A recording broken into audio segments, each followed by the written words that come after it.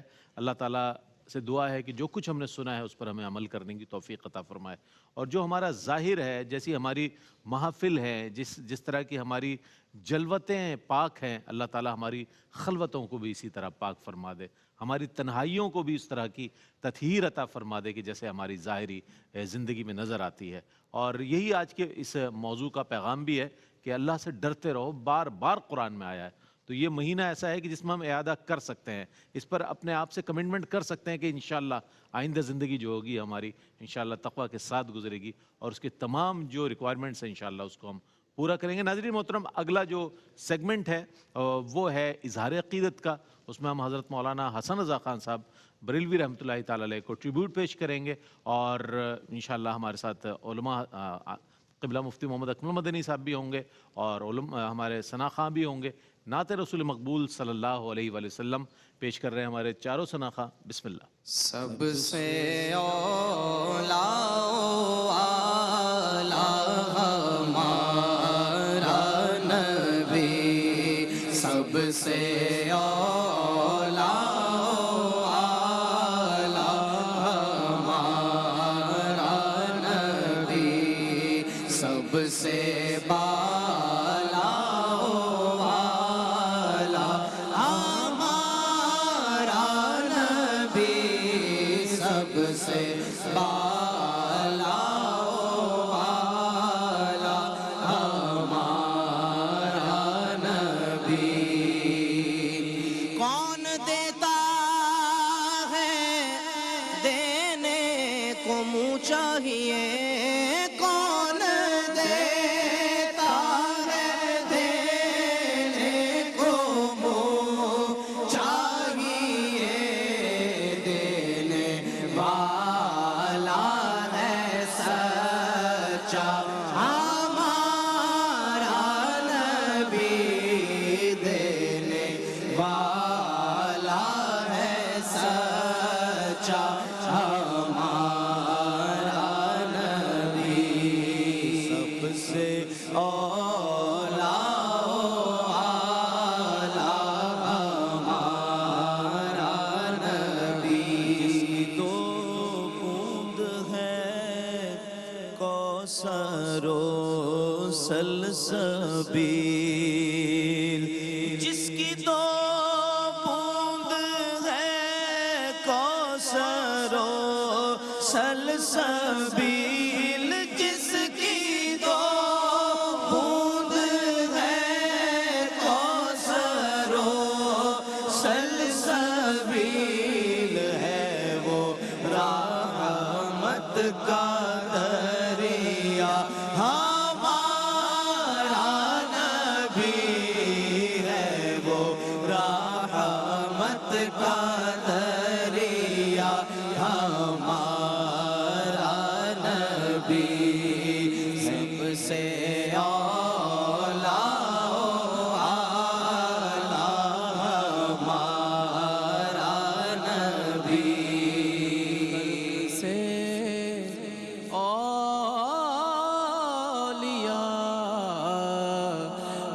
اولیاء سے رسل، خلق سے اولیاء سے رسل، خلق سے اولیاء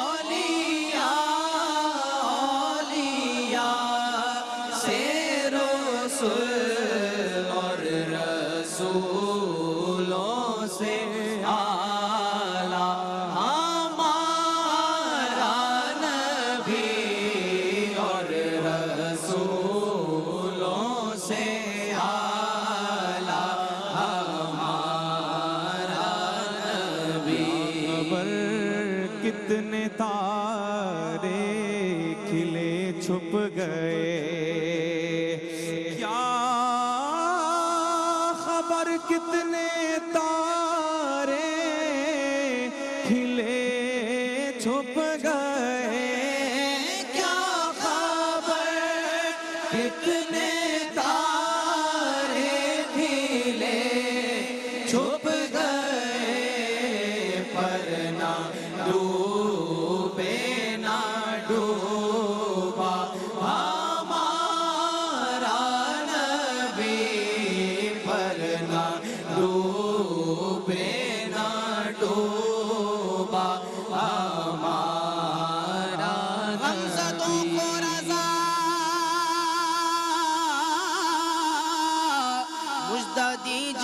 ہے بے کسوں کا سہارا ہمارا نبی بے کسوں کا سہارا ہمارا نبی بے کسوں کا سہارا ہمارا نبی سب سے